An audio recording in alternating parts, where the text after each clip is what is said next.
Hi everyone, welcome to our Fraud and Scams in 2020 webinar. My name is Shanna, I am with Fitzsimons and you'll be joining me this evening. Just so you know, this webinar will be recorded, so if you miss parts of it or if you want to look back at it, we will have it available on our YouTube channel. At the very end of this, for those that pre-registered, we will announce the winner of our $25 Visa gift card at the very end. But before we start, for those that are joining me through Zoom, I was just curious to get to know all of you. So in the chat section, please put your name, where you're from, and what beverage you're drinking today. I currently have a lemon LaCroix, so my evening's out to a great start. And then we will start the rest of the webinar at exactly 5 o'clock. All right, let's get started.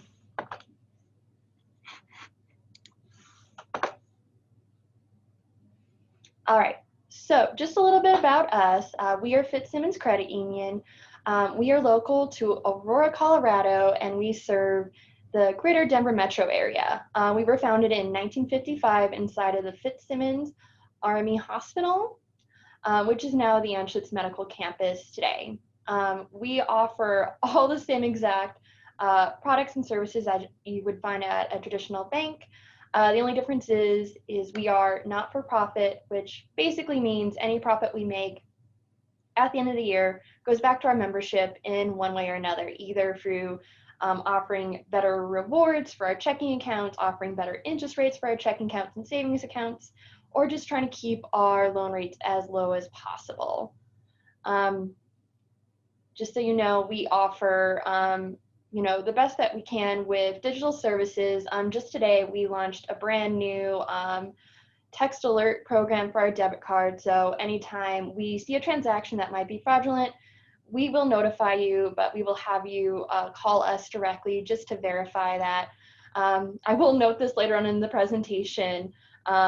We will never ask for any personal information such as your social security number or account number. We already have that information on file, so we would never need to ask you that. One of the nice things about being part of a credit union is we are part of what's called the Shared Branch Network, which basically means you can pretty much go to any other credit union and do basic financial transactions, just as if you were at your home credit union. All right, so a little bit what we'll be discussing today. We will talk about some current COVID-19 scams, just common scams that you might encounter, and also just trending scams in general, how to tell if your information has in fact been compromised, and what you can do to recover and get you back on the path of, personal security. We'll also discuss ways on what you can do to protect yourself from different fraudsters, scammers, and the different tactics they like to use. So yeah, grab your favorite beverage and snack and join us.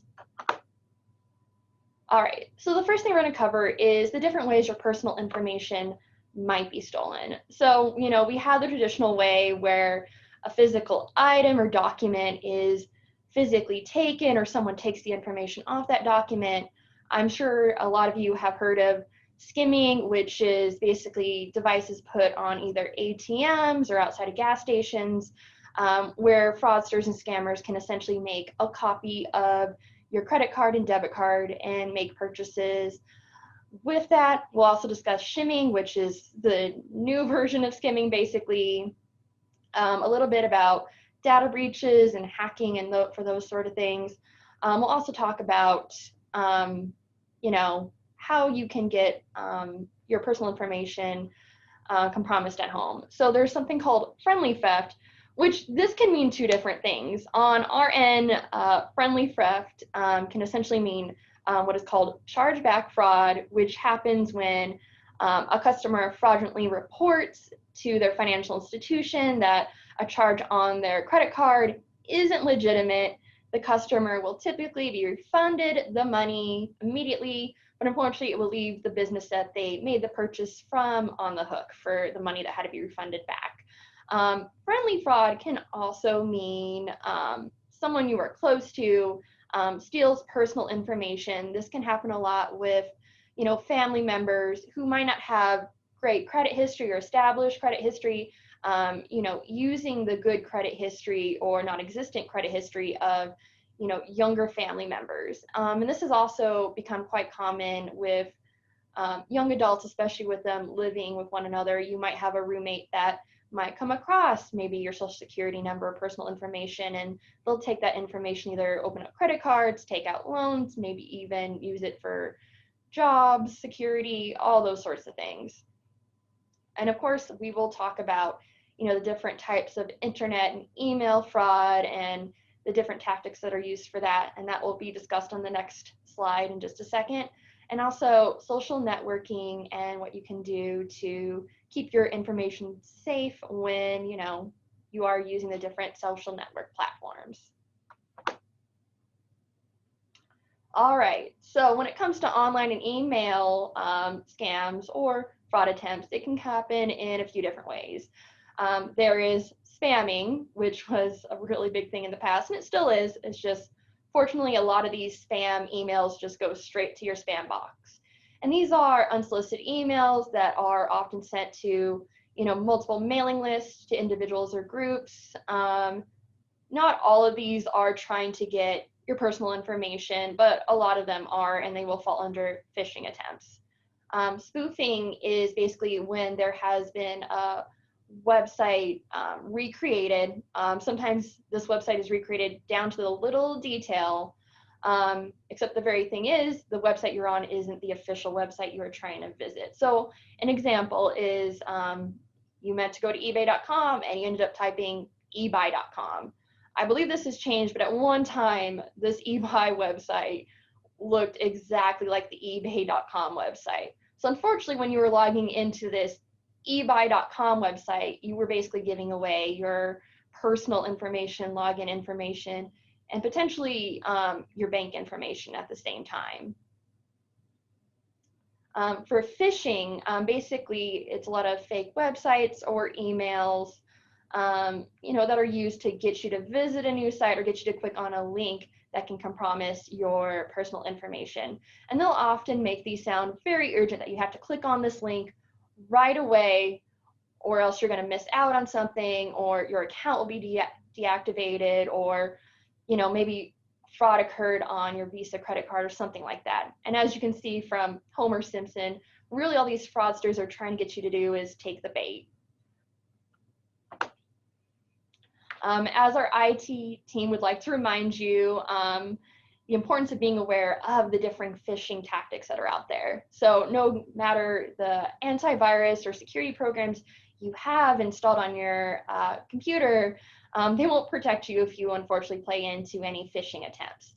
So some things to look for in a phishing attempt email is that it appears to be from someone you know, but the email looks a little bit off. Fortunately, even at Fitzsimons, we have seen this happen as well, where, we have a very strict, pattern how our emails are sent, but we might see one coming from either from our CEO, and it just looks a little off in the email.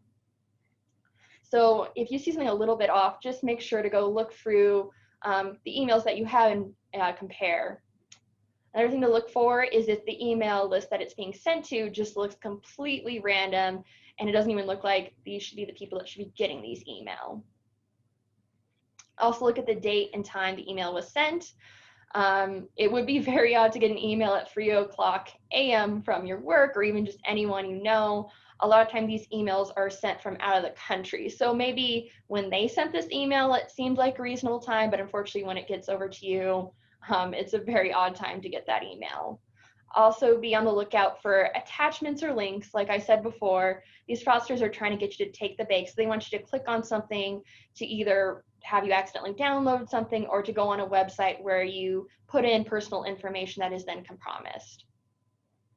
One trick to always do is when you have like these little links that are telling you to click here, you can just hover over it and it will show you the official site that it's trying to tell you to go to. So for example, let's say you might get a fraud attempt from visa.com. You can hover over it and kind of see the link. Don't be afraid to actually, open up your own web browser and compare if that is the correct web address to go to. Also, as you can see here, there is not an S that would stand for security, when it comes to hyperlinks. So that is also another thing you would want to look for when it comes to opening different email links. Check out the overall grammar, spelling in the email. Like I said before, a lot of these emails aren't sent from anyone that is, native to the United States, or maybe isn't fluent to the English language, but that isn't always the case, but that is also one thing to look for.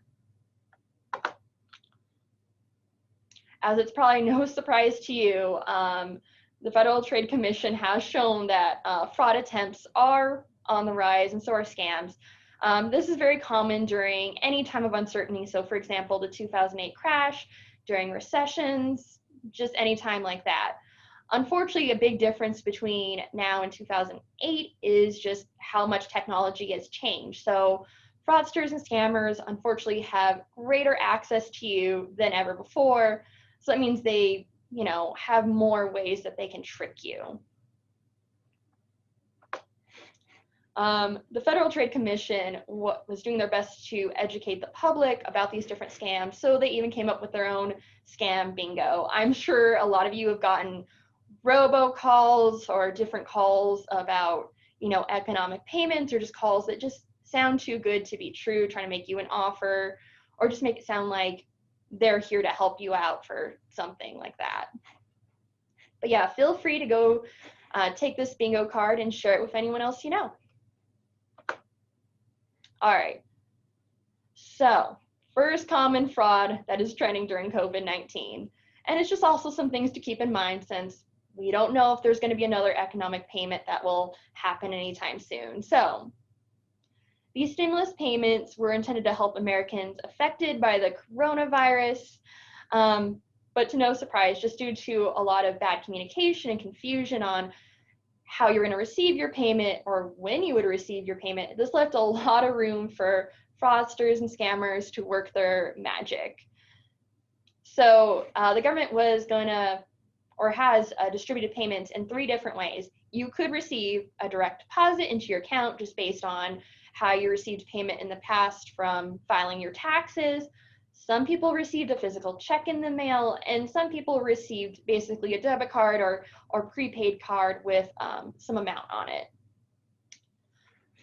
When it comes to these fake checks, they were of course sent in the mail. Some of them were sent even way before you were supposed to receive payment. Some of them required a verification to even receive the funds. And some of these checks were larger than the amount that Americans were supposed to receive.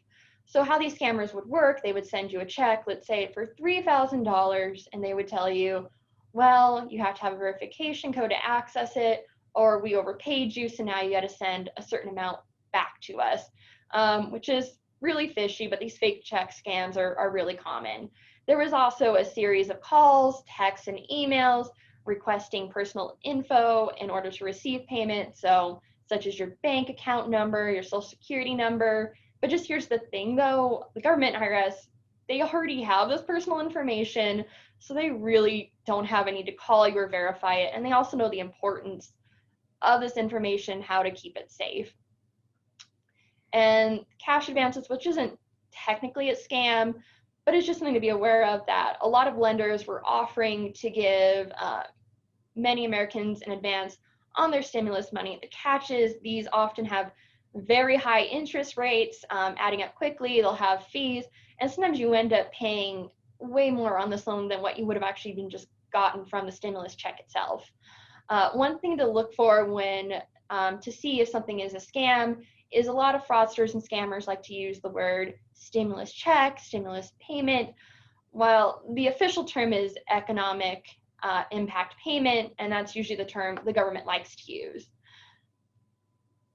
Just one thing to note, at this time, I think most Americans should have received their check, but I was aware that some weren't going to receive their payment until way up into September. So it was just something to be aware of in case there was another payment being sent.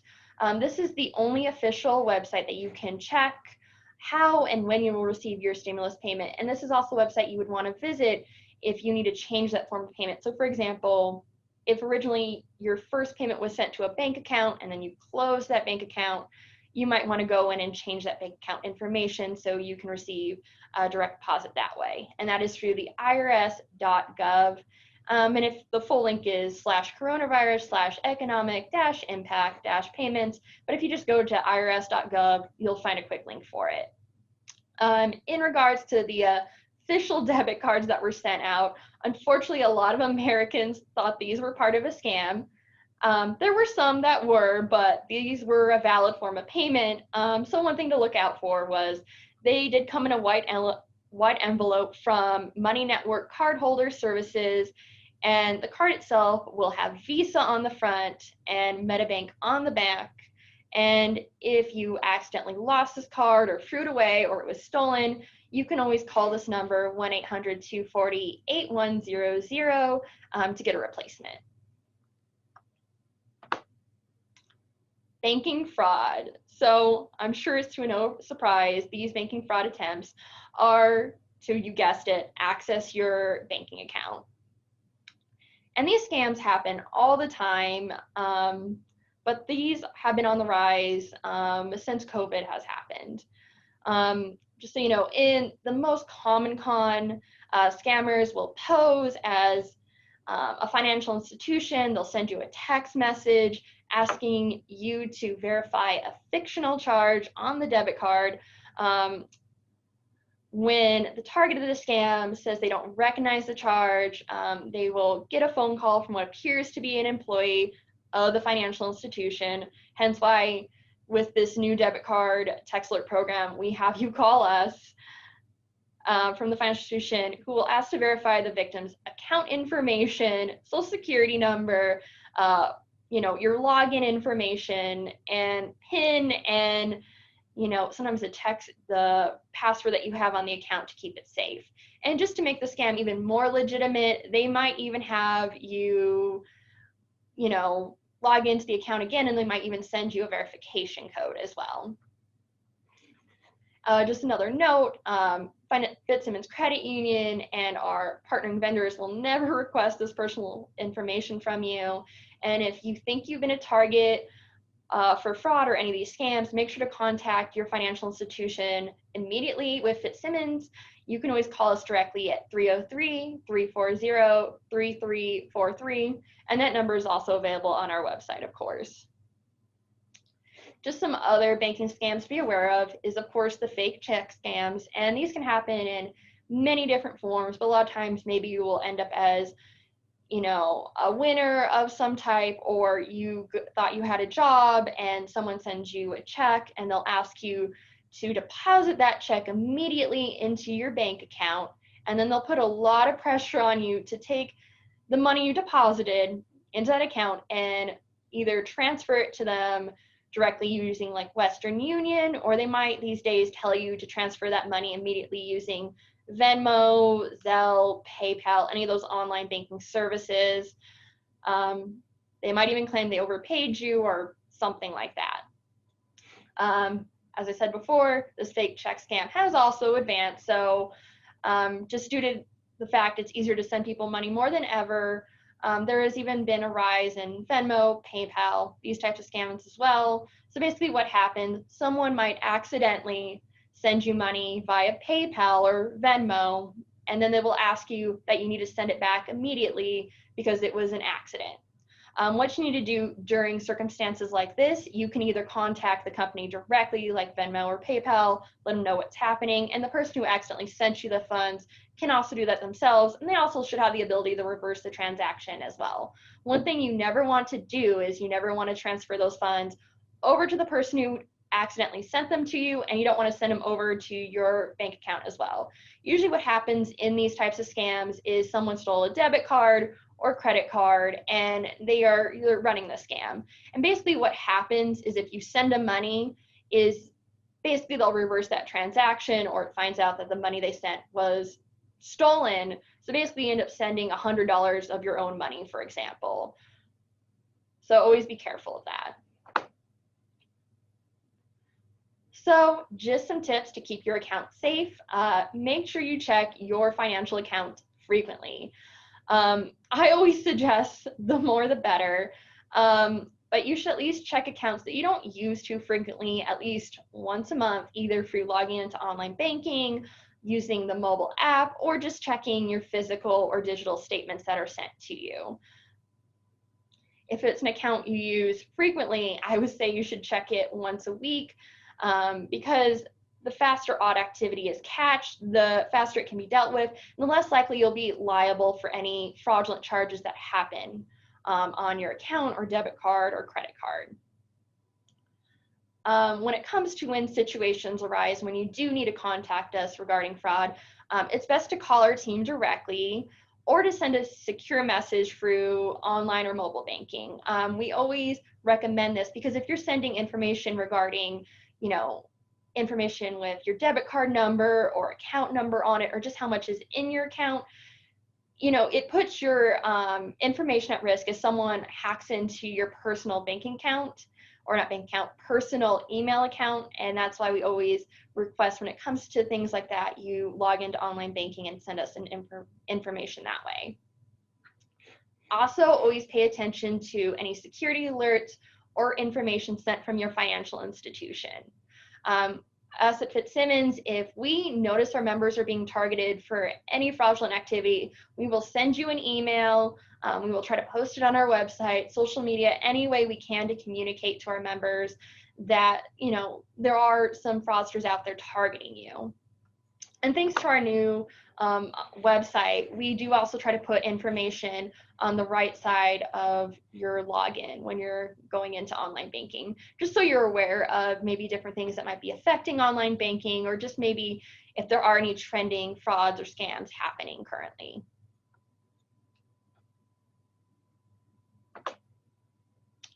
All right, so emergency scams. This happens when scammers might contact you and tell dramatic stories and say money is needed to get a loved one out of hospital, jail, foreign country, or just any unfortunate circumstance.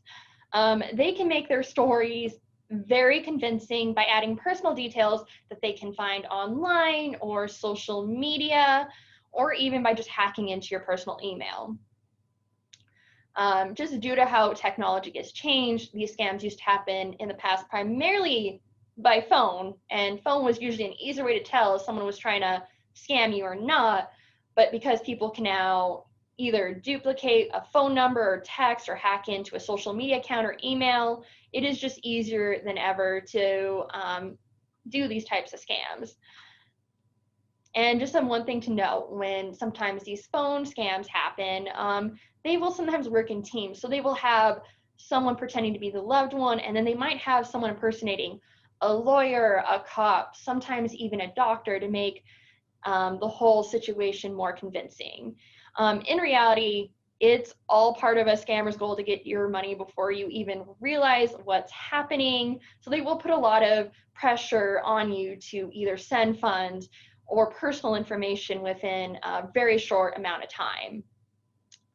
These have risen just since COVID because, they do like to play on your emotions. That's just a common thing with scams in general, is they will play on your emotions to get you to react a certain way.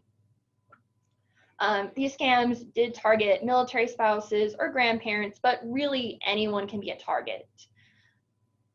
Just some things you can do if you think you are getting involved or targeted for a type of scam is to make sure you ask personal questions a scammer wouldn't know the answers to, so maybe call back to a memory or just something that your loved one would know or remember specifically, and it's not something that they could just find easily online.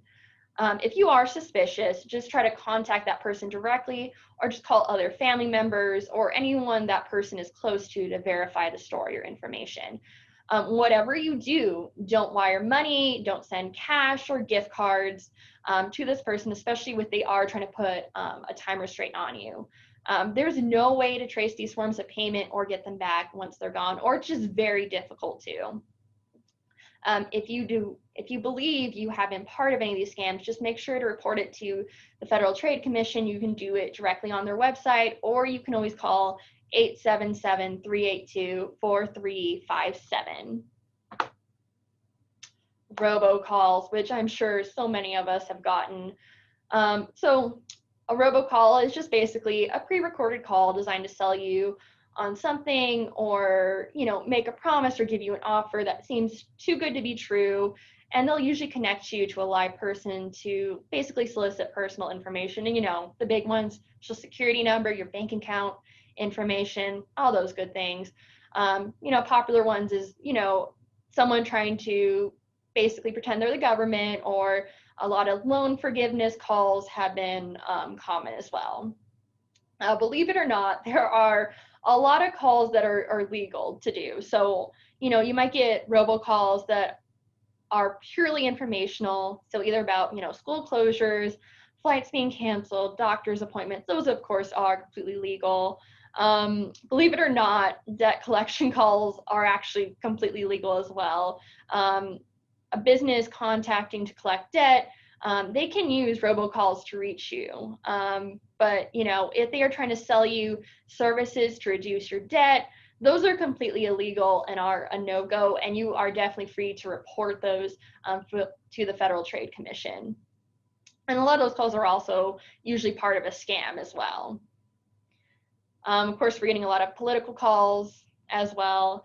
And there is actually a lot of charity robocalls as well. I know some people might be aware that they're a scam, and that is something that is important to be aware of. Just to know, charities can make calls themselves, but they can really only do robocalls if you've donated to them in the past or if you subscribe to them. If you want to receive less robocalls, definitely register for the Do Not Call registry, and you can always do that online going to www.donotcall.gov, and this will help you receive fewer calls. And you can also go to this site to report any robocalls or unwanted calls you receive. Just to note, this will take about 31 days to go through, but once you do this, this should help reduce the number of robocalls you are getting. All right. So to no one's surprise, fraud is on the rise. Unfortunately, the Federal Trade Commission won't have their full report or full overview on the types of scams that are trending, but one thing is for sure, there has been a huge rise in shopping scams, and you can tell this has been a trend for some time, but it is basically doubled within a year thanks to COVID. So just some tips to stay safe online. Always make sure the business that you're visiting is legitimate. Right now, just thanks to, sites like Shopify, it's easier than ever to create a site. And there's a lot of websites out there that are being created that are really only being designed to last a limited amount of time. So they might last enough to scam enough people, and then it just disappears forever. So if you are going to a new site, always make sure to do your due diligence. So do a bit of Googling. You can always go to Google and search website name, put scam or reviews, and hopefully you're not the first to interact with the site, and then you can learn from others if there have been any issues with the site. Always check the Better Business Bureau as well. And also just keep in mind, if something sounds too good to be true, it probably is. And just some of the things to note with these fake sites is they're either designed to collect information from you, either information regarding your credit card or just personal information. Sometimes, you might pay for something and you might not get anything sent to you at all, or you might purchase something and you might get something. It just might be not what you were trying to purchase in the first place. So essentially an inferior product to what you were trying to purchase in the first place. One thing we suggest is to always pay with your credit card. They often have, built-in consumer protections and guard you in cases of fraud. And it's also just easier to get refunded when it comes to online fraudulent charges as well.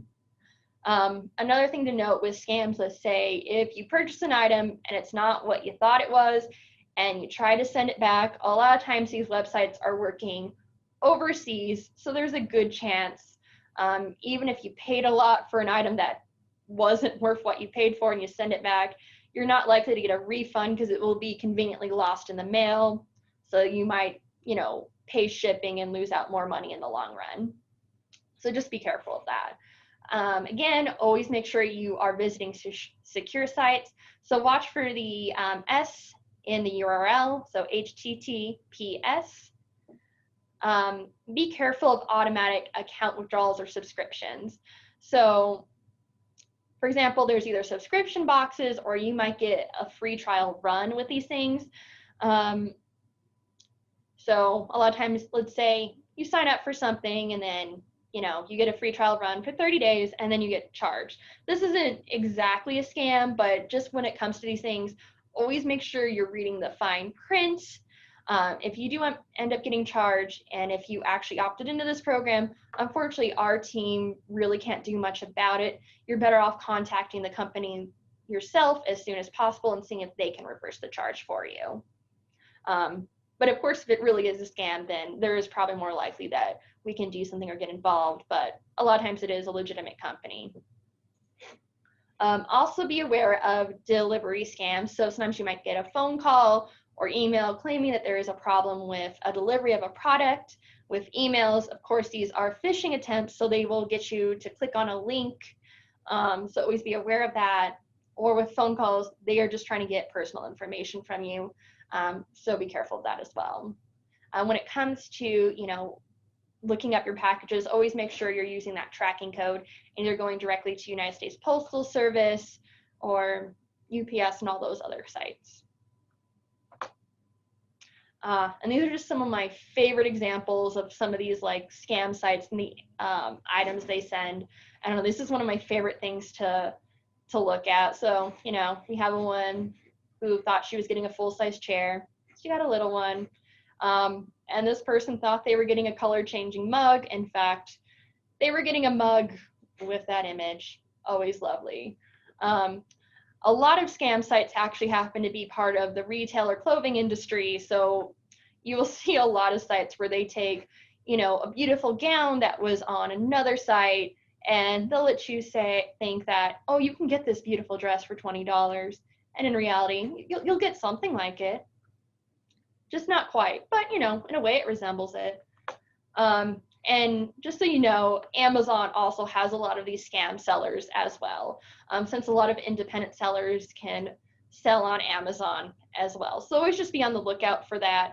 If you are one of the first people purchasing that item, maybe just go to the retailer themselves and kind of check out and see have anyone else has said, anything negative about the items that they purchased from that seller, or just play it safe and just make sure you are purchasing from an established seller. All right, going on to the money transfer scams. So these can fall under, various types. It can be part of a romance scam, a job scam, you won a lottery. It could also be part of a job scam. And I know I've already mentioned this information a couple times during the presentation, but traditionally, this is something that Western Union was in a lot of trouble for, because a lot of these money transfer, wire transfer scams happened through them. And usually how it worked is, unfortunately, they might have had an employee on the other end that was taking part of these scams, but otherwise, Western Union is actually very strict on making sure the person who is picking up the funds is the intended person. But unfortunately, they had some employees that were taking part in these scams. These days, sending funds directly either through Zelle, Venmo, PayPal, through those banking apps have become more popular. As I said before, be very concerned if you received a check from someone you don't know and then they are asking you to send a portion of that check directly to them. These days, it's just kind of odd to receive checks like that. And also, these scammers are aware if they are sending checks under a certain amount, we won't ask too many questions about it.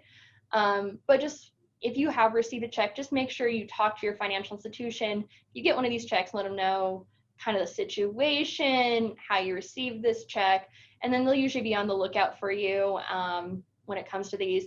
And just make sure with these checks, you never send money right away or directly.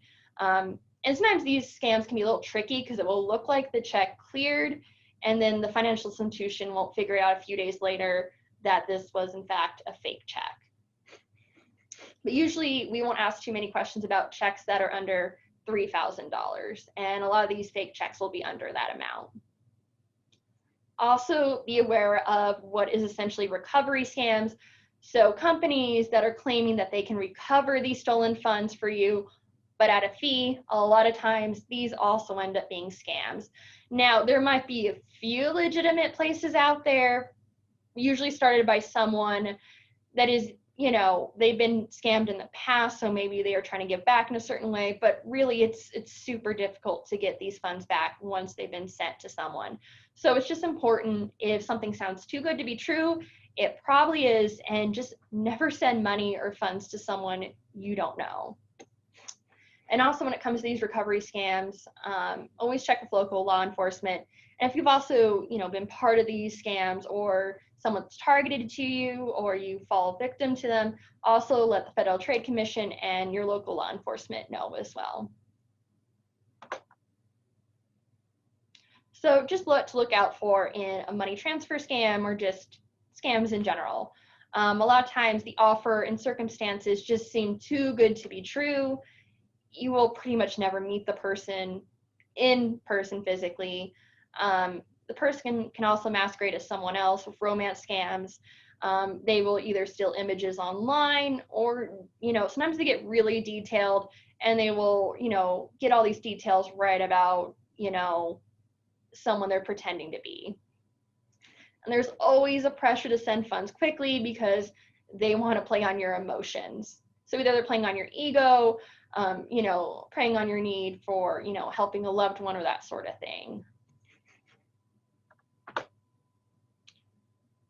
Skimming, which I'm sure is something everyone's heard of. Skimming happens when someone puts a device either on an ATM or outside of a, gas station slot. How these work is when a credit or debit card is swiped through the device, it captures and stores all the details stored in the card's magnetic strip. The culprit can then take the stolen information to make fraudulent charges, either online or with the counterfeit credit card. Like I said before, these are very common with gas stations and ATMs. And even with the introduction to the chip, this has helped a lot with fraud. Because a lot of credit cards or debit cards still have that strip, there is still a risk for these things. And fortunately, those strips should hopefully go away and protect you guys further from that. Because there really wasn't a requirement for these machines to have that chip card up until October 2020.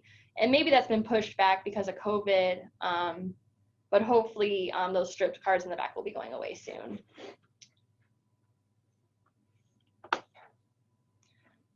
So shimming is the new version of skimming. The good news is they really can't target the chip card itself. It's still using that magnetic strip in the back to make a copy of that card. But the thing is, these devices are just easier to hide, where the old devices was a bit bulkier, and they would just place outside of the machine, so you could maybe go outside and mess with where the card slot is to see if it was fake, and break it off. These ones go straight into the machine itself, and it's just harder to detect. Another thing to always be on the lookout for, especially with ATM machines, is sometimes there might be a camera hidden that can also get your PIN number. So it's always good just to do an extra security and make sure you're covering any of you that could see what your PIN number is.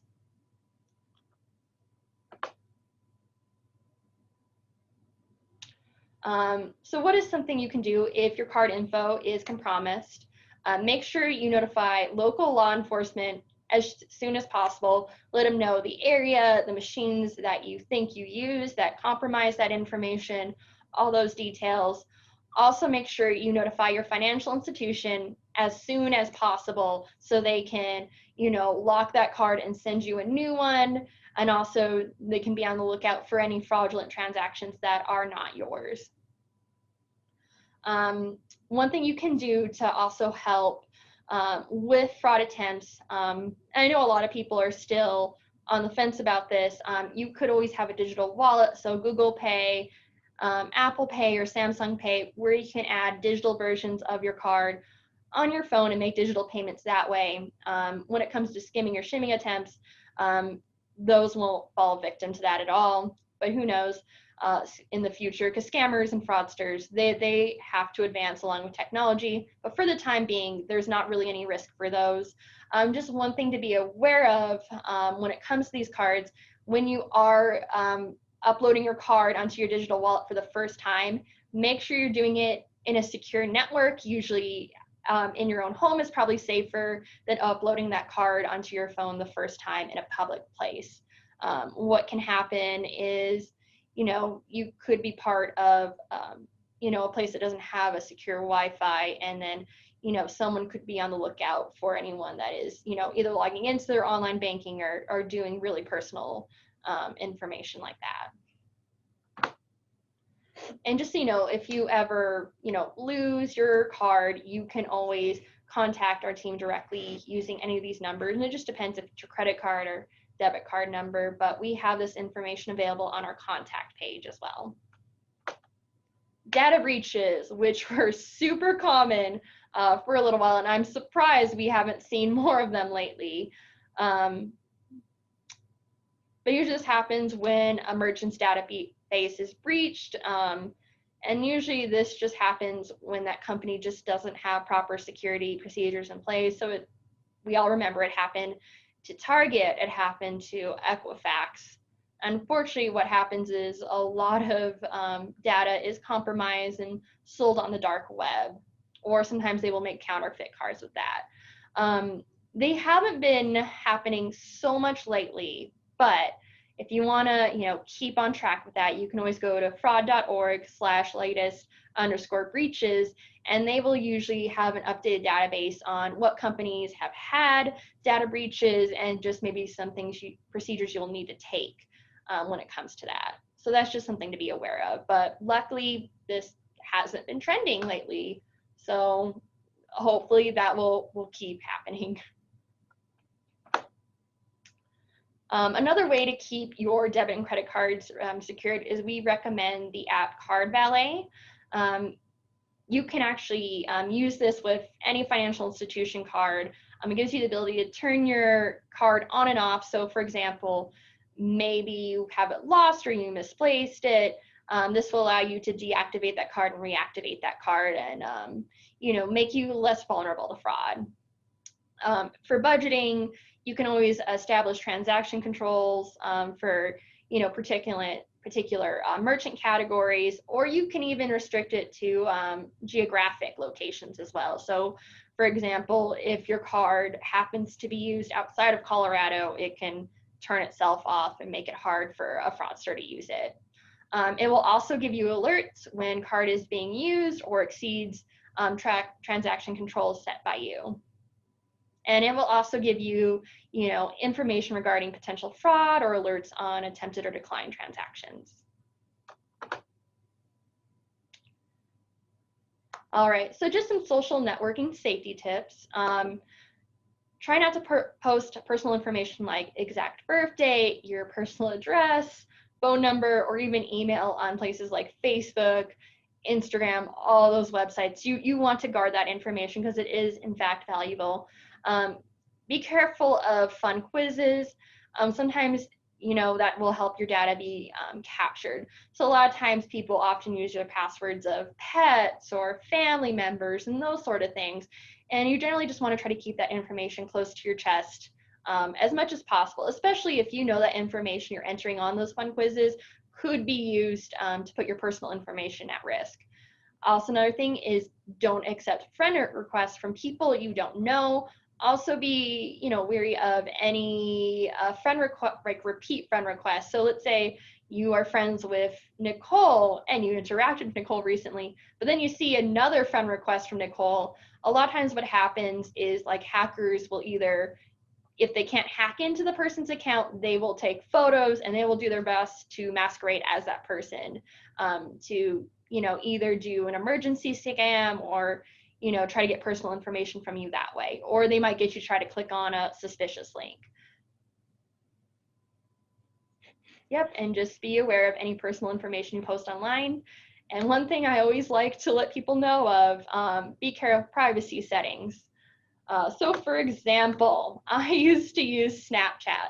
And one thing I found really creepy about the app is they have something called the Snap app or Snap Map. So basically, if you post a story, it could let friends or just people around you know your rough location. So this kind of will tip people off, maybe if you're out of the house, where you're at. I just found it really creepy.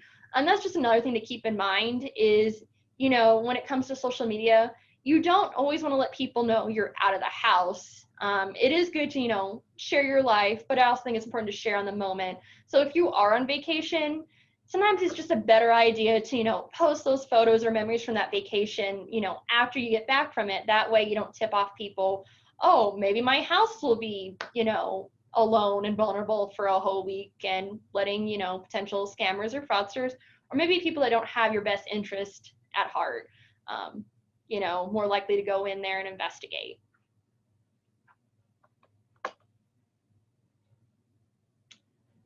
So is your computer safe?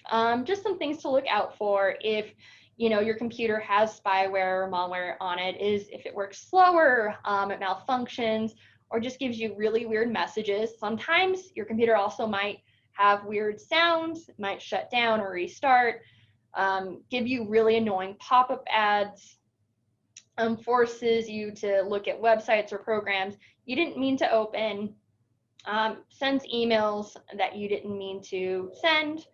This can happen to cell phones as well. So that's why it's always important to password protect it. Be careful of the apps you're downloading onto your phone, and same for the computer. Always be careful what you're downloading onto it. And just be careful of the activities that you're doing when you're in a public or non-secure Wi-Fi setting. But cell phones are a bit harder to get malware on there, but it's not impossible. So these were just some tips recommended by our IT team. Get an ad blocker. Doesn't matter the browser, an ad blocker will give you a far more secure experience with the benefit of not having to see predatory advertisements on virtually any website. There's different ones on there, so you can always do your due diligence and research and see if ad block, proper block is the best option for you. Always make sure you're using an antivirus software. These days, luckily, a lot of computers, have it on there to begin with. So, you have a vast free antivirus for Mac devices, and Microsoft Windows 10 also has Windows Defender on it. So luckily, these malware programs aren't as common as they used to be, but it is still something to keep in mind. Also consider looking at an identity theft protection program. We offer KASASA Protect, which I'll go more into in a moment. There's also LifeLock, ID Shield, so you can always look and compare and see which one is right for you. But these will usually cost a monthly fee. With KASASA Protect, we offer this through Fitzsimons Credit Union. Actually, all members are eligible for enrolling in KASASA Protect, but if you happen to have a KASASA checking or savers account, there is a discount. So if you have one of those accounts, it's $8, and I think it's about $5 or $6 to add anyone onto that. But for all other members, it's $11 per month, and gives you around-the-clock monitoring. I know they will check and see if your information is popping up on the dark web, and they can also help you out in cases if your identity is in fact compromised as well. One thing we always recommend is to download your financial institution app. It's probably the safest way for you to check your transactions and online banking, because unfortunately your cell phone offers fewer opportunities for an attacker to either get your login information or install malicious software.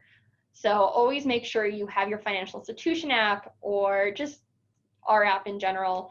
It also just makes it easier for you to check your account information on the go. Just some other helpful apps to look into. There's Mint.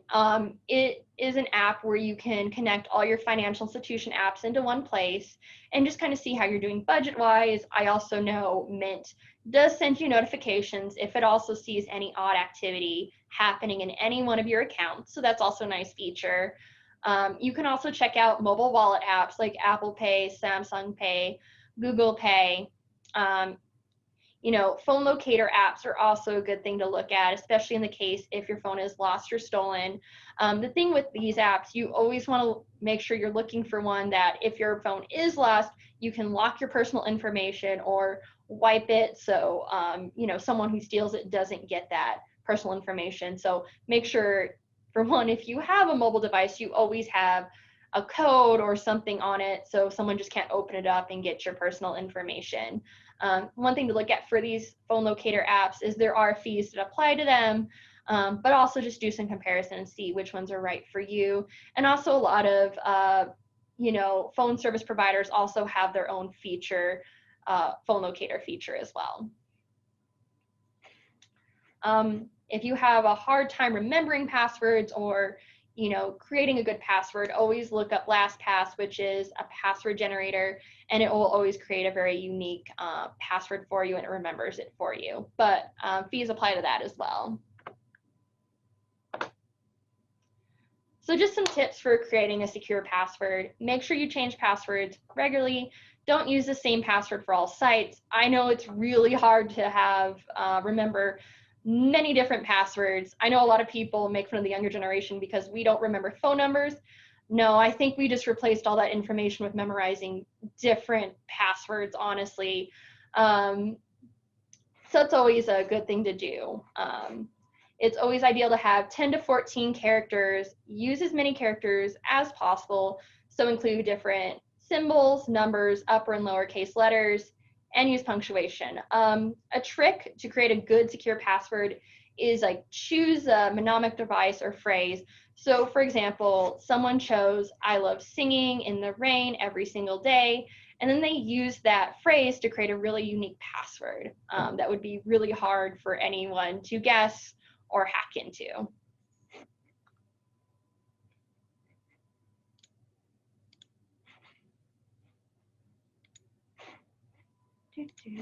Sorry, I saw we had a comment and I will get to that in just a moment. We're just going to cover identity theft real quick. This happens when someone gets your personal information in one way or another. Usually it's with your social security number, since that is the magic number to do so much with. But they can also use birth certificates, passports, all those sorts of things. But yeah, identity theft is, essentially when your information is illegally obtained and someone's pretending to be you. So there are some warning signs to see if you might be a victim. You might see unauthorized charges on bank or credit card statement. You might start receiving bills or just mail from unfamiliar companies. You might just stop receiving mail altogether. All sorts of things. One of the most important things to do is, especially if you might get stuff from tax season, from maybe employer you don't work for, or you get loans or credit cards taken out in your name. That's usually a common one as well. Or you start receiving debt collection calls. So it's more important than ever just to keep your social security number safe. Never just keep it lying around. Keep it off your driver's license. Never carry it around with you. And never use the last 4 digits as your password or PIN, or just in any place where that information can be compromised, since those last 4 digits are really precious. And never have it printed on checks. So just one of the best ways to make sure that your identity is safe and no one has used it is to make sure you check your credit report yearly. So thanks to the Fair Credit Act, you can check your credit report from each of the bureaus once a year. So you can check a report from Equifax once a year, you can check a report with Experian once a year, and you can check your report from TransUnion once a year as well. So you always want to make sure you look at these reports, make sure your accounts are accurate, and always file disputes with each of the bureaus if necessary. A lot of times the bureaus will communicate with one another. So let's say you find something odd on your TransUnion report, you can report it with TransUnion, and they should communicate it with one of the other bureaus. But as you know, accidents do happen. So if you do see something kind of odd with TransUnion, it's always a good idea to communicate with all of the credit bureaus just to make sure that information is challenged and taken off. The only place that you can check your credit report for free without a fee, like even if you go to TransUnion and try to check it out for free, they have like some free trial thing, but to check it out for free, go to annualcreditreport.com. And this is the official site, even though unfortunately this site looks a little old compared to how websites look today. This is the official one. So this is where you can go to. And yeah, just be aware of any other email offers or websites that are offering a free credit report. This site is the only official one to do it. But yeah, as I mentioned earlier, a lot of these websites claiming a free credit report have fine print regarding monthly charges. So just be aware of that. I did just want to note that if you are a member of Fitzsimons Credit Union and you have online or mobile banking, you can check your TransUnion credit report and score for free every day using Savvy Money. And it's always on there when you log in. It's easy to set up. You just go into online or mobile banking, and it will ask you some questions regarding information that will be on your credit report. But then you'll get an up-to-date score on how your credit is doing with TransUnion, and you can also check that report daily as well. And if you see an issue, you can also report it directly through Savvy Money as well. So that's a really nice feature.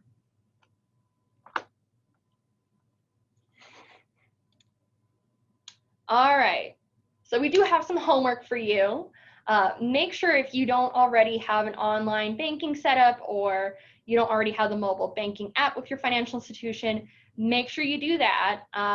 Download any helpful apps that will help you keep your personal information safe. Just doing research and kind of look what might work best for you. Mint is very helpful for someone that has multiple financial accounts. But even with Mint, you still want to go into each financial account and check it that way as well. But, you know, it's a good way to get an overview and see how your accounts are doing. Make sure you have an ad blocker or antivirus software on your computer, and just do your research and see which one is right for you, because Macs and Windows are a bit different, and it also just depends on what kind of device you have. Make sure you create a series of secure passwords and PINs that'd be difficult for anyone to guess or figure out. Check your credit score and credit report. Like I said, you can check that credit report for free on each of the different credit bureaus. So you can always, you know, stagger it throughout the year. So in January, check your TransUnion report. Later on in the year, check your Experian. And then at the end of the year, check your Equifax. You can also register for scam alerts from the Federal Trade Commission website. So if you go to the official website, there should be a link directly on the front page where you can set up to get scam alerts through email, because scams are always happening, and it just gets really difficult to, you know, read news articles. So they will notify you once they see something new and trending, and I just registered for it so I can be more aware of the different trends that are happening.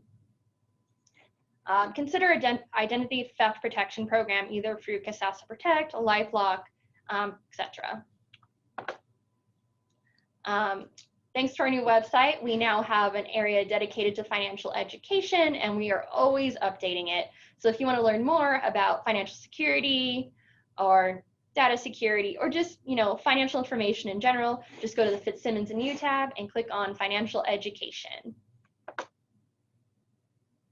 And if you have any other questions about online banking, mobile banking, KASASA Protect, Card Valley, or any of our programs, you can always contact our team directly Monday through Friday from 8:30 a.m. to 5 o'clock a.m. And our number is, of course, 303-340-3343. And our team is right here in Aurora, so you are not talking to some call center somewhere else. It's a local team completely. Now for the winner of the Visa gift card winner. So what we are going to do, because we want to keep your personal information safe, we have the list of attendees that are with us right now.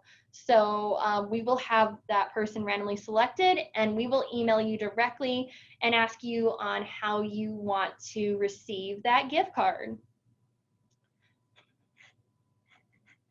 And I have a partner with me, so I will wait for her and she will let me know when we've selected the winner.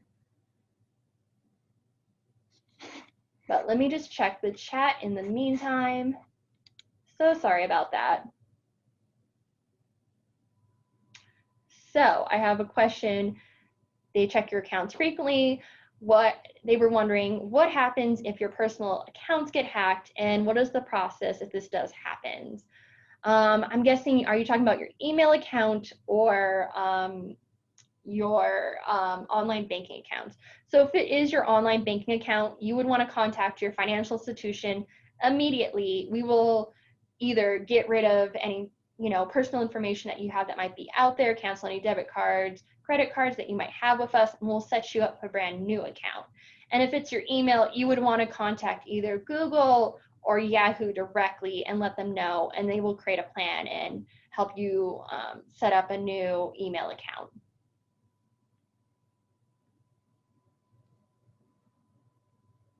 All right, and then the other question I have, they do online banking using a desktop at home.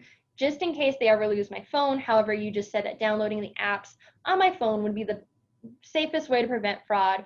Which is best? It would be doing mobile banking is safer, because at this current time, it's just harder for people to get the personal information that is on your phone. There is risks either way, but right now, for the time being, mobile is safer.